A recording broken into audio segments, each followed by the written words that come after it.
The heat of the BBQ is unbearable, but it's not the sun that makes your skin crawl. It's the familiar weight of your family's eyes on you, as if they're silently judging every move you make. You can feel the undercurrent of laughter every time you reach for a drink, every time you pass by with that slight hesitation. They don't say it outright, but you know what they're thinking. You've been the disappointment for years. Your cousin Sarah talks about her promotion at work.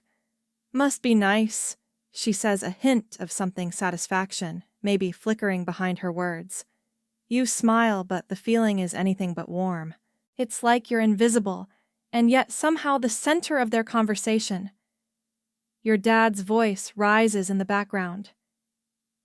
I don't know how she's still making ends meet, honestly. Your mother's silence says more than words ever could. It's a subtle little jab, the kind you've learned to live with even if it cuts deep. You take a deep breath, hoping the crowd's laughter will drown out the sound of your own heart pounding in your chest. The hot dogs are burnt, and the beer is warm.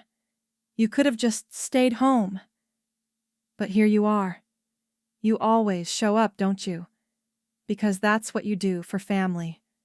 Right? You attempt a conversation with Aunt Linda, but your words feel hollow, like they're being sucked into an invisible vacuum. She looks at you with a blank expression, nodding too much, as though pretending to care. The moment stretches, then snaps, and you realize it. They still see you as the failure, not the cousin they need, not the one they can rely on. Then, amidst the laughter and the polite pleasantries, you feel a tap on your shoulder. Hey, it's your sister Anna standing there with a look on her face that you can't quite place. She's always been the golden child, the one with the career, the perfect boyfriend, the picture-perfect life. But today, there's a crack in her perfect mask. Her eyes are full of something you've never seen before, desperation. Can we talk? You follow Anna to the corner of the backyard, away from the prying eyes of the family. The laughter seems distant now, just a hum of background noise. She's fidgeting with her drink, clearly trying to compose herself. You can see the tension in her shoulders, the way she's looking at the ground instead of meeting your gaze. Anna, you can't help the edge in your voice, the sharpness that's been building all day. What's going on? She exhales, her breath shaky. I need your help. Her voice falters, a stark contrast to the usual confident tone she carries with her. I've been fired. The words hit you like a punch in the gut. Fired your sister. The golden girl. It doesn't make sense. What do you mean fired?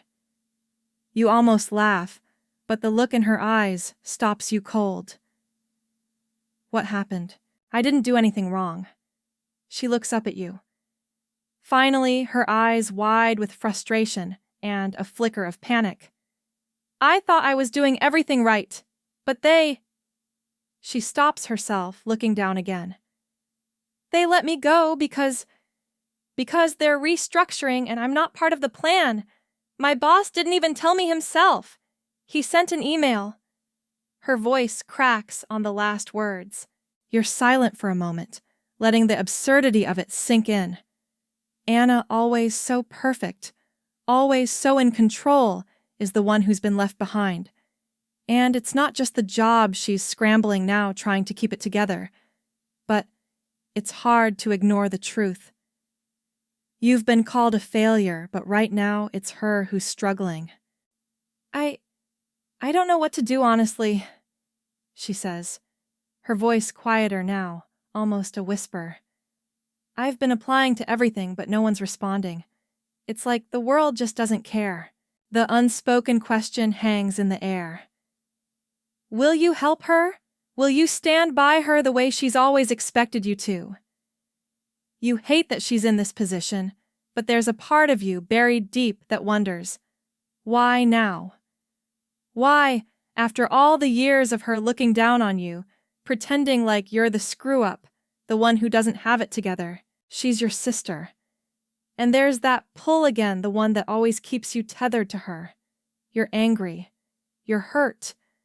But you also know this is one of those moments where you can't walk away. Okay, you finally say, your voice low. I'll help you. But you have to understand something, Anna. You pause, watching her closely, waiting for her to meet your eyes. I don't do things for free. Her eyes flicker with confusion, but then something else. Understanding. What are you talking about? You need to make up for all those years of dismissing me. All those years when you looked at me like I was the one who couldn't get it right. You feel the tension between you two shift, a subtle but tangible change in the air. If I'm going to help you, you're going to owe me. There's a long silence. She doesn't speak for what feels like forever. And then, finally, she nods. I get it. Her voice is small now, almost defeated. I'll do whatever it takes. You wonder if she understands what she's agreeing to. You watch as Anna stares at the empty beer can in her hand, her fingers tracing the rim with distracted precision. The weight of the moment settles between you like an invisible wall, one that wasn't there just minutes ago.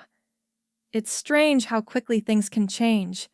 The BBQ is still alive with chatter, but to you, it's all a blur now. You feel like you're standing outside it, looking in through a window. Everything's distorted. I don't know how to fix this. Her voice breaks the silence, fragile and hesitant. I don't know if anyone will hire me again. You almost say something sharp, something that would reflect the bitterness you've carried for years, but then you stop. She's not the golden child anymore. She's just human. And you hate that you feel sorry for her. The truth settles in your chest with a dull thud. You've been so busy being angry at her all these years that you didn't see how much she needed someone. Maybe you were too busy convincing yourself that you didn't need anyone either. I'll help you, you say again, but this time it feels more real. I'll help you, but you've got to know this isn't going to be easy. I'm not just going to pull strings and get you another job. You feel a flicker of something darker pass through you, but it's gone before you can catch it. Anna meets your gaze. She looks small, vulnerable. She looks like someone who's never had to be vulnerable before. It's hard to reconcile this image with the person you grew up with, the one who always had everything figured out, the one who made you feel like you were the failure. But it's not just about her anymore. It's about you too. Maybe you get a chance to show her what it really feels like to be the one struggling, the one clawing your way up from the bottom, just trying to survive. You don't know where to start. This isn't the kind of thing you've ever done before. You've been working on your own projects, figuring things out, doing it all on your own. There's no handbook for this. But then again, that's probably what she needs, someone who knows what it's like to be overlooked, to be the one no one believes in. How long has it been since you lost the job, you ask, trying to sound casual. A week, she replies softly, eyes darting away as though she's ashamed of the time that's passed.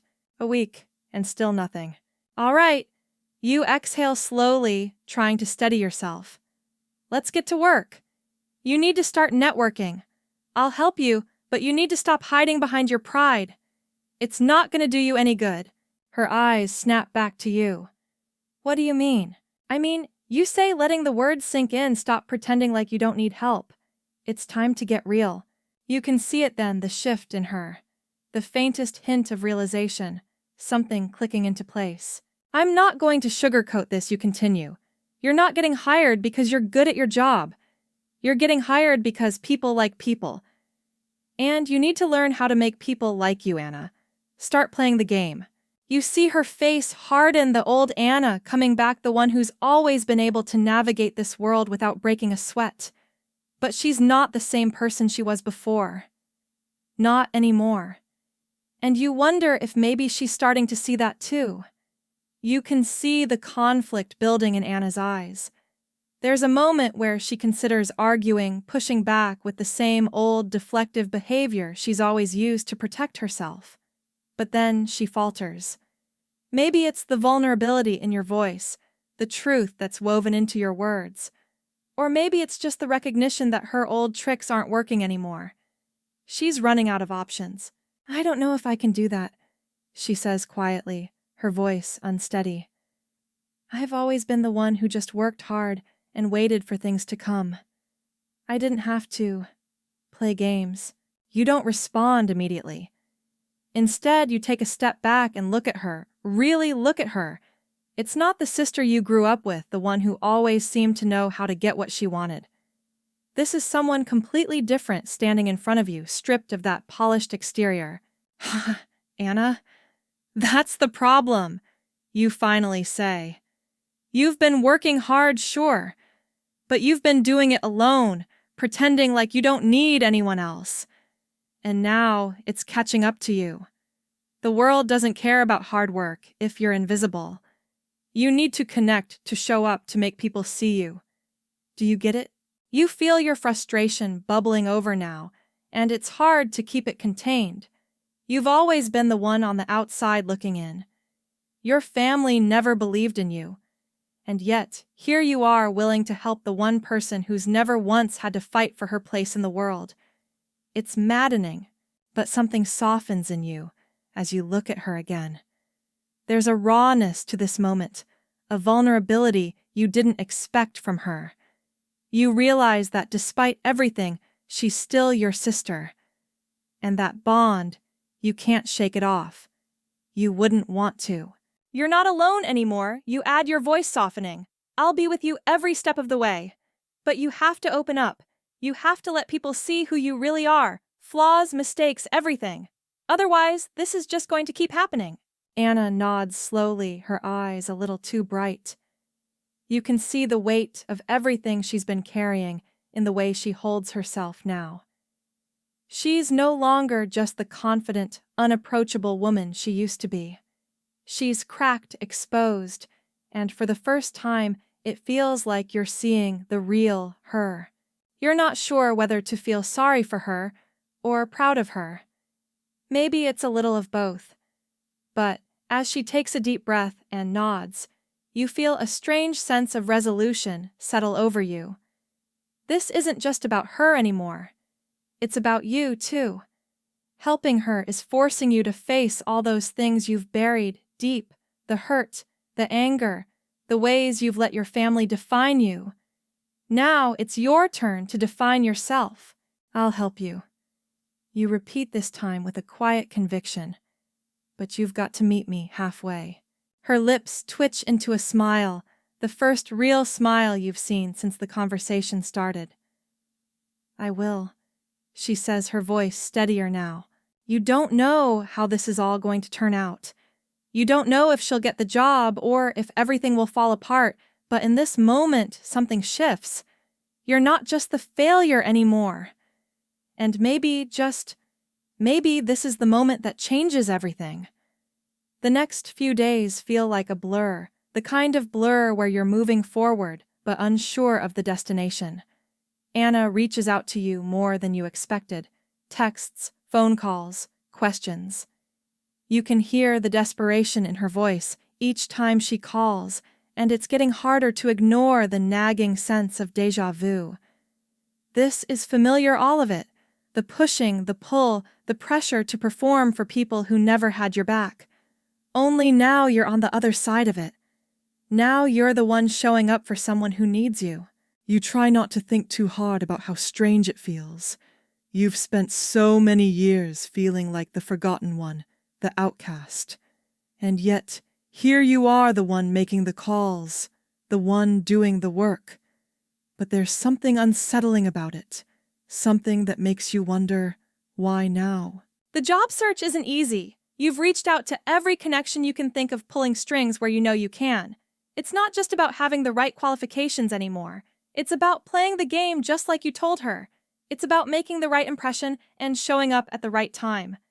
You wonder if Anna understands just how much you're sacrificing to make this happen, because the truth is, you're not doing this for free. Every call you make, every favor you pull is costing you something. Not just time, but your dignity too. One evening, as you sit at your desk, sifting through the job postings on your laptop, you feel your phone buzz. It's Anna again. You almost don't pick up, your patience is running thin, but you do. Hey, it's me. Her voice is quiet, unsure.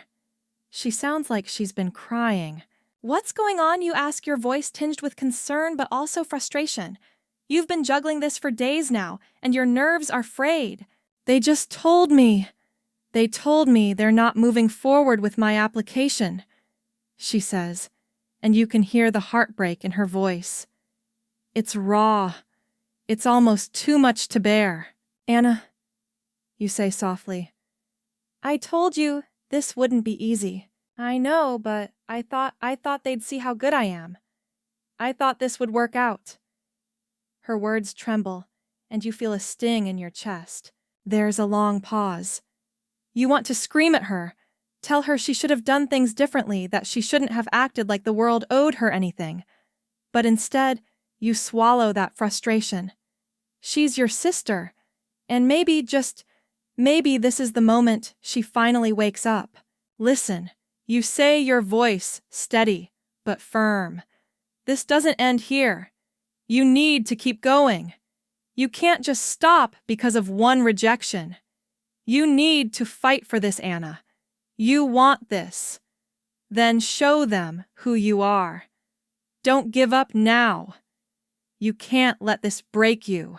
You hear her take a shaky breath on the other end. I won't, she whispers. I won't give up. For a moment, you don't know if you believe her. You wonder if she really can fight this. You wonder if she even knows what that fight looks like. But you can't let her see that uncertainty. Not now. Not when she needs you the most. I'll be here, you say, the words coming out slower than you intended. But you have to do the rest. You have to show up. I will, she says again, her voice more certain now. I promise. As the call ends, you feel a strange sense of relief, but also something else. Something darker. She's still struggling, still too reliant on others. And you can't help but feel like you're doing this for her, because no one else will. But that's the thing. You've always done things for other people. And this time you're doing it for yourself, too. You realize as you close your laptop and lean back in your chair that this isn't just about Anna anymore. This is your chance, too. The chance to prove something to yourself, to show that even the person who's been dismissed the most can still rise up. It's not just about getting her hired. It's about getting you back. The next week drags on with an almost oppressive stillness. Anna calls every other day now, her voice growing less hopeful with each conversation. She's going through the motions of sending out resumes, attending interviews, but each rejection seems to hit harder than the last. She's slipping, and you can feel it in the way she talks to you. There's a bitterness in her words now, a sense of entitlement that hadn't been there before. She's tired, but more than that, she's angry. Angry at the world, angry at herself, and inevitably angry at you. You've always been the one who kept their distance, the one who didn't rely on family for anything. And now, as Anna's frustration grows, you can feel her pulling away. The sister you thought you were helping has become the one you're starting to resent. Why is this so hard? You think.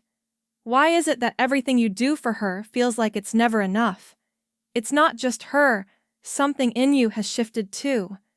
You're fighting a battle you didn't expect to fight against forces you didn't know existed. One night you get a call at 10 p.m. You hesitate for a second, the buzz of your phone cutting through the silence of your apartment. It's Anna again. You've been thinking about her all day, wondering if you've done enough to help her. But then there's this voice in the back of your head, a whisper that says, she's not grateful. She's never been grateful. You pick up the phone almost reluctantly. Hey, it's me, she says, her voice more guarded than usual. I've been thinking a lot about everything you've said about how you've helped me, and honestly, I don't know if I can do this anymore. There it is. The defeat. The resignation you feared. It's exactly what you didn't want to hear. What do you mean? You try to keep your voice steady, but inside something is starting to crack. I mean, I'm not cut out for this, she admits. I've been trying so hard, and it's just not working. Maybe I'm just not as good as I thought I was. The words hang in the air like a heavy fog. You never expected to hear her say that. Never thought she'd doubt herself. But the truth is, you've been doubting her too. Maybe not in the way she's doubting herself, but in the sense that you're starting to realize something she's always had everything handed to her. Maybe she's not the person you thought she was. Well, if you're not cut out for it, you say your voice tight now, then what are you gonna do? You can't just give up. She sighs deeply, and for a moment there's silence. Then she speaks, her voice a whisper. I don't know if I can keep doing this. I don't know if I even want to anymore. You feel something inside of you snap. It's like the final thread of patience that's been holding everything together has frayed and snapped without warning. Anna, listen to me, you say, trying to keep the anger in check. You're not the only one who's been struggling. You think this is easy for me? You think it's easy for me to keep showing up when I'm the one who's been ignored and overlooked by this family for years? The words spill out before you can stop them. You think you're the only one who's felt like a failure. You think you're the only one who's been left behind. I've been fighting for everything I have just like you're supposed to. But you can't give up now. You're not done yet. There's a long pause, and for a moment you wonder if she's even listening. But then her voice comes back, small and uncertain. I'm sorry, she says. I didn't mean to make you feel like this was all on you. You want to say something sarcastic, something sharp to cut through the tension, but you don't. You've said what you needed to say, and it's more than she's heard in a long time. It's more than anyone's said to her. I'll keep helping you say, trying to steady your breathing, but you need to get your head on straight. No more excuses. Anna doesn't respond immediately. The line goes quiet for a few moments, and you wonder if this is the end of it. If this is the last conversation you'll ever have with her. But then, faintly, she says, I'll try harder. I will. I promise. And you're left there holding your phone, your heart heavy with uncertainty. You've done all you can, but now it's up to her. The following days blur into one another in a haze of emails, job interviews, and phone calls. You watch Anna go through the motions, but something's different now. It's like the fight has returned to her eyes. She's not giving up. At least not yet.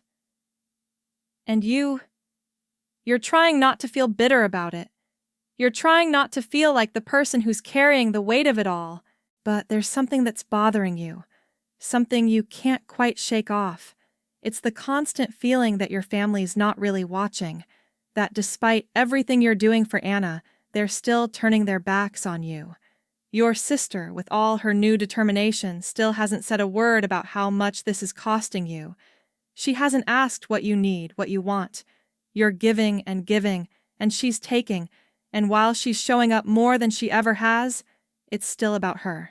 And then, on the 6th day of this, you get a text. It's from your mother. You should talk to your sister. She's been trying really hard.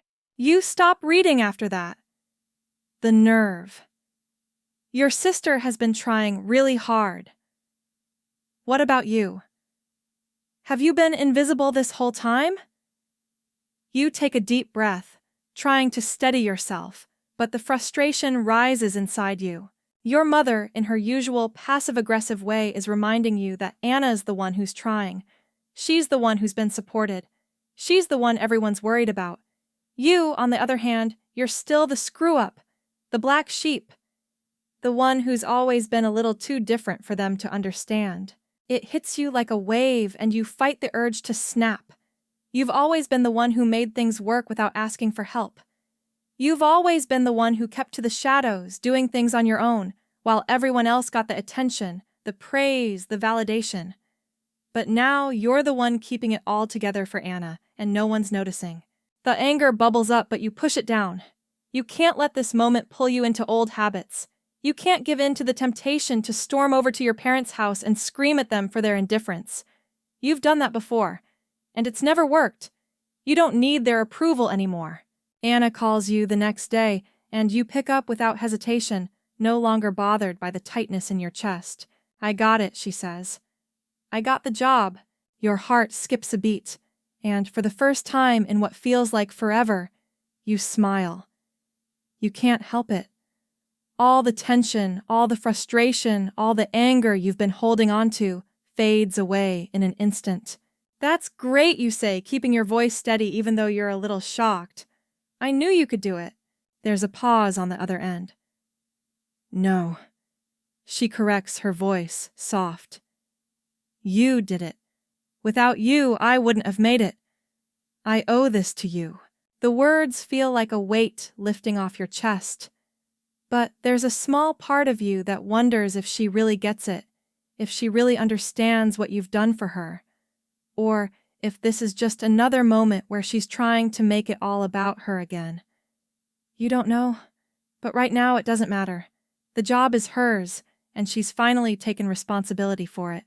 "I'll take you out to dinner tonight," she adds, her voice more genuine now. "You deserve it." You agree, but there's a knot in your stomach.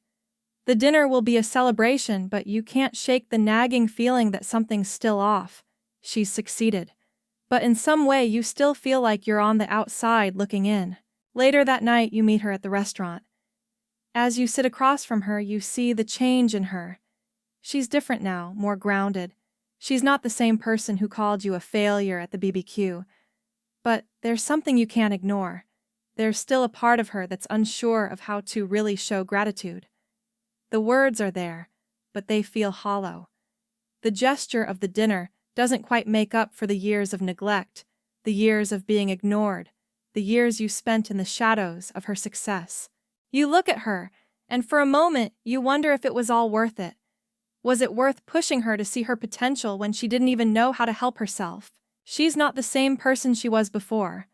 But you're not the same person either. The dinner is a blur. Anna talks about the job, the people she'll be working with, the projects she'll be involved in, how excited she is. And yet, you can't seem to focus on her words. Your mind keeps wandering, swirling back to the moments when you felt invisible, when you were the one left behind. The weight of those years, those endless family gatherings where your success was never acknowledged, lingers heavily on your shoulders. You watch Anna, and for the first time, you truly see her, really see her. She's still the same person with her polished exterior and her inability to fully grasp the sacrifices others have made for her.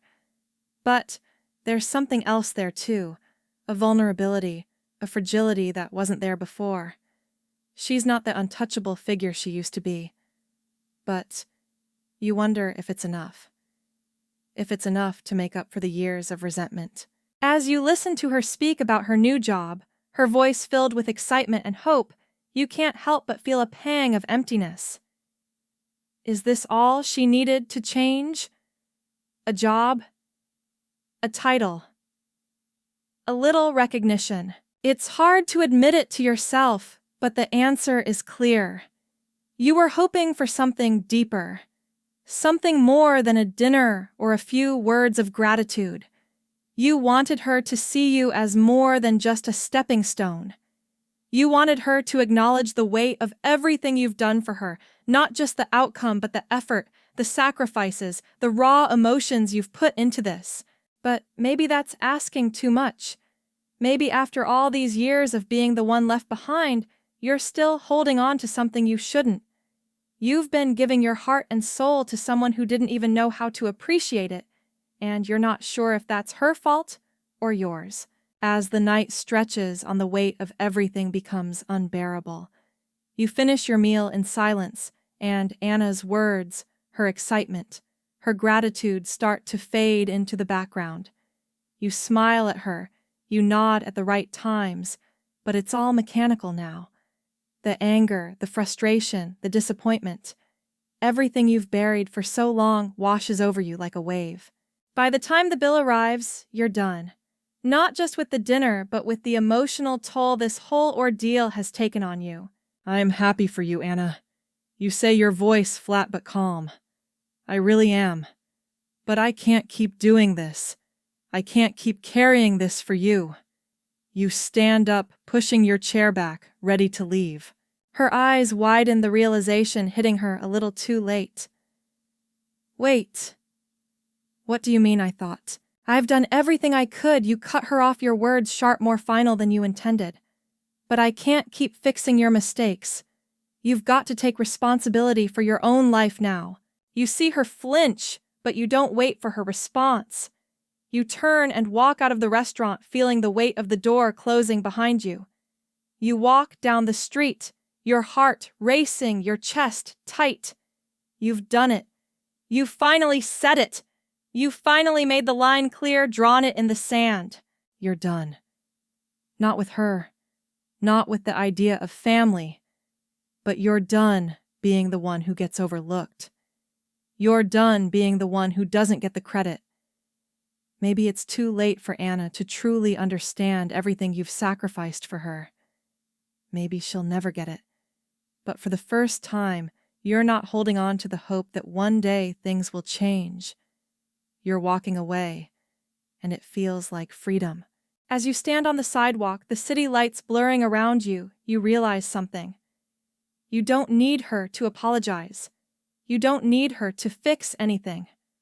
What you needed all along was to give yourself permission to stop carrying everyone else's weight. And maybe this is the beginning of something new. The days that follow are strangely quiet. You've distanced yourself both physically and emotionally from Anna and from the family. You still talk to her, of course.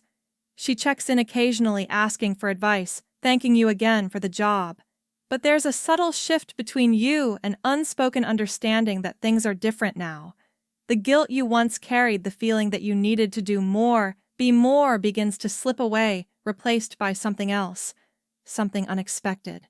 You've always been the one to make things work, to fix broken relationships, to patch up the cracks in family dynamics that no one else seemed to notice. But for the first time, you feel like you've let go. You realize that you don't need to fix everything. Not anymore. Not if it means sacrificing yourself in the process. One morning, after weeks of working with Anna, you wake up and realize that you're not angry anymore. Not at her. Not at your family. Not at anyone. It's a quiet shift, the kind that comes without warning. The anger you've been holding on to, the resentment that fueled your actions, dissipates as you take a deep breath. You feel lighter, like a weight you didn't know you were carrying has finally been set down. But it's not just the anger that's gone. It's something deeper, something profound. The sense of obligation, the need to constantly prove yourself to people who would never see you for who you really are, it's fading.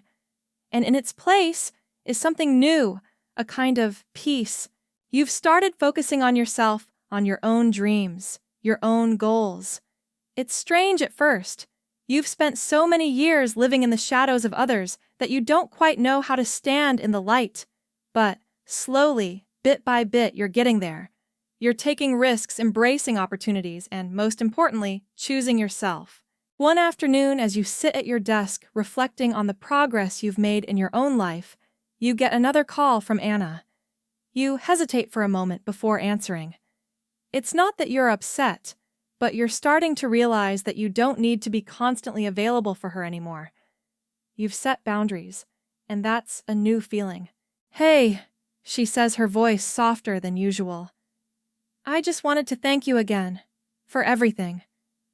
I know things have been complicated between us, but I really appreciate what you've done. I don't think I would have gotten the job without you." You close your eyes for a moment, the weight of her words sinking in. She's grown, you can hear it in her voice. She's not the same person she was before, and neither are you. "I'm glad it worked out for you. You say, keeping your tone light, but there's a new sincerity in your voice. But you know I didn't do it for the thanks. I did it because you needed to learn how to stand on your own. And it looks like you are. There's a pause on the other end of the line, and then she speaks again, this time more quietly. I'm trying. I know I still have a lot to figure out, but I just wanted to say that I see you now. I see what you've done. And I'm sorry it took me so long. It's an apology, but more than that, it's an acknowledgement. For the first time, Anna is not just the sister who has everything handed to her. She's someone who is beginning to understand what it means to be vulnerable, to rely on others, and to recognize the sacrifices that have been made on her behalf. You feel a lump in your throat, but you swallow it down. It's all right, you say, your voice steady. You don't have to apologize. Just keep going. Keep doing the work. That's all anyone can do. And in that moment, you realize something. Maybe the family dynamic isn't fixed. Maybe it never will be. But it doesn't have to be. What matters now is that you've done what you could, and you've let go of the need to keep carrying the weight.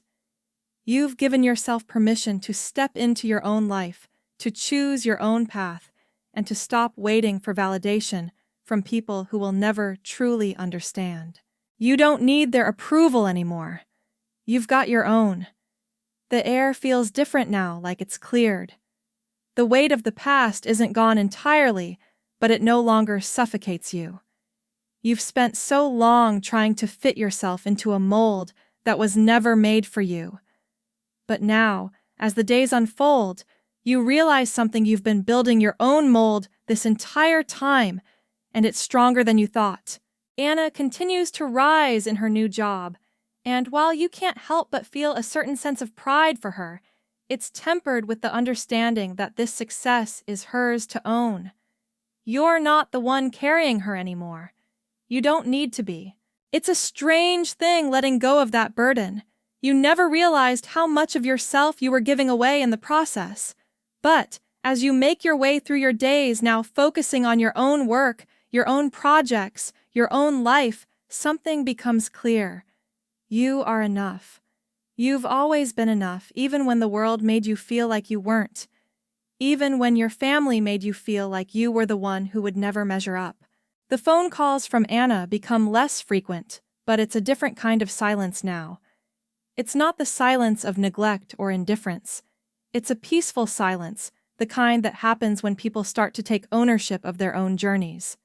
You still check in with her from time to time, but it's no longer about her needing you to fix things for her. She's fixing things for herself now. And that's the way it should be. You've found a rhythm in your own life. There's something freeing about knowing that you don't need anyone's approval to move forward. You don't need to keep proving your worth to anyone.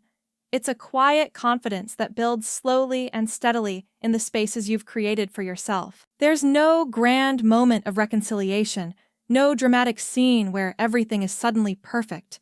But there's something better, a quiet, steady sense of peace. You've stopped holding your breath, waiting for someone to notice you. You've stopped caring about whether or not they ever will. And as you sit down one evening feeling the weight of the day lifting off your shoulders, you realize that you've made it. Not by doing what they expected, not by living up to anyone else's standards, but by living up to your own. You don't need the BBQs, the family gatherings, or the recognition. You've already won. You've built something for yourself that no one can take away, and that's enough. As the days grow quieter, you start to realize that peace isn't found in grand gestures or in waiting for someone to notice. It's found in the small, steady moments. The mornings where you sip your coffee in silence, the evenings where you can simply breathe without the weight of expectations pressing down on you. It's found in the space you've carved out for yourself, where you can exist without having to explain yourself to anyone. You've let go of so much: the need to be seen, the need to be validated, the need to carry everyone else's burdens. And in doing so, you've freed yourself, not just from them, but from the expectations you placed on yourself. You no longer need to prove anything. You no longer need to be the one to fix it all. Because now you're focused on the most important thing, your own peace. And if you're still awake, that's okay too. Some nights just lying still and breathing softly is enough to return home to yourself.